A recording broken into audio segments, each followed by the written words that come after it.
Hi everyone, my name is Filip Ekberg and welcome to the course Dates and Times in .NET.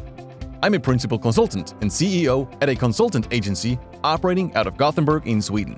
I started the company a few years ago, focusing on building fast, powerful, and easy-to-maintain solutions.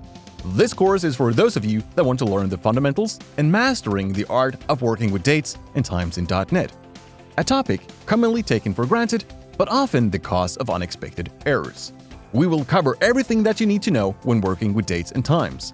This includes learning the fundamentals of working with dates and times and handling ambiguity, understanding common standards, and how to properly parse your data.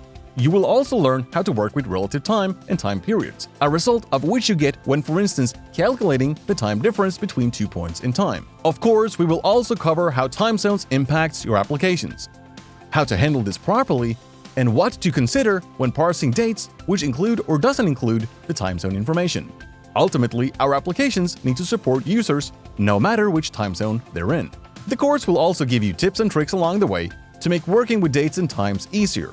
Finally, throughout the course, we will touch on a lot of best practices and how to avoid problems when working with common date and time scenarios in .NET.